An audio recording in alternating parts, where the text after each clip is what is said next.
How do you fish with the Solunar Calendar? Someone asked me about that a couple weeks ago. And every calendar is either based on the sun or the moon. Some calendars, particularly you go to other places like in the Middle East, it's a lunar calendar, right? In the Western world, it's typically been a solar calendar. The truth be told is, both animals and people relate to both of these things, and if you could find the confluence between the sun and the moon, the way they both move in relation to the earth, you'll find the best times to fish, to hunt. Some people think this is all hocus pocus, and it isn't. Our universe is based on the forward progress of space-time. You know, there's space-time is all one thing. The earth is rotating around its own axis, and it's moving around the sun, and the moon is rotating, well, I don't know if it's rotating on its own axis, but it is revolving around the sun, and they all revolve around the sun, and the entire solar system is spinning, and the entire galaxy is spinning, and the entire galaxy itself, I don't know if the galaxy is moving or it's the space between the galaxies that are moving. Either way, our universe is a universe of motion, and it's the relation of the way one object moves in relation to another that gives us this concept called time or space-time. Think about your day. No matter what kind of schedule you have a pretty predictable schedule. Every day, every week, every month, every season, every year. You know, in the mornings you wake up, you brush your teeth, then you go to work, and then there's a certain time of day that you feel like eating. You know, you probably feel like eating sometime around lunch, or some time when some people eat when they first wake up. I don't like to eat until about 2 o'clock in the afternoon. Some people like to eat dinner. You know, there are certain times of day that you feed, right? Why do you assume that the fish won't do the same thing? And a lot of the things that cue you to eat have to do with the way the sun and the moon interact with one another. Now for us, it's more related to the sun. You wake up, it's morning time, and you eat when the sun rises.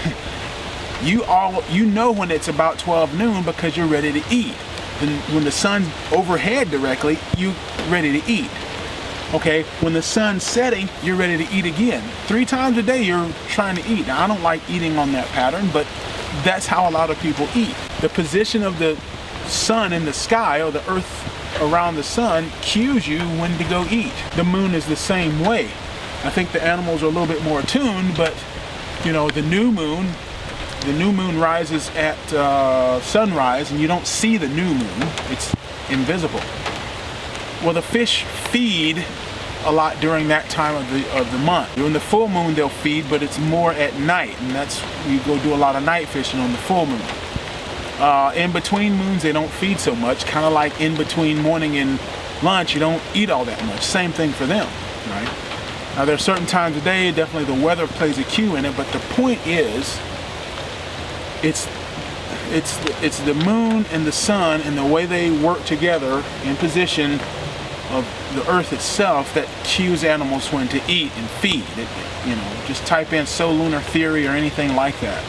Now the way I use the Solunar Calendar is I go to a website called US PrimeTimes.com. It's the only one I ever use, and it's a very fast, a very simple website, but very fast. They don't do apps and all this stupid apps and anything. You just got to get on your computer and go look it up. You can look it up on your cell phone, but you got to go in through your web browser. You put in your zip code, and it will spit back either in a 7-day cycle or a 30-day cycle when are going to be the best times to fish or hunt, based on the Solunar theory that we're talking about. Have you ever noticed times when you go fishing, you just can't really explain why the fishing's so good? I guarantee you, if you go to the Solunar Calendar, you'll see, oh, today, the moment the sun was setting, the moon was directly overhead.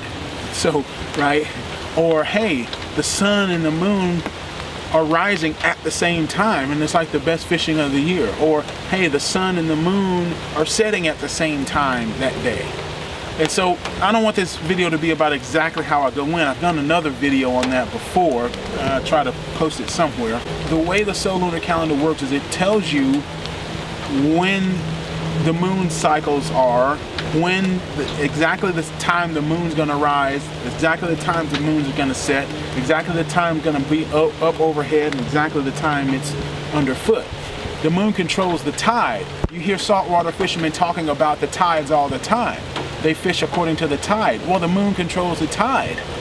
Why do you think they fish the way they do? It's all based on the solunar cycle.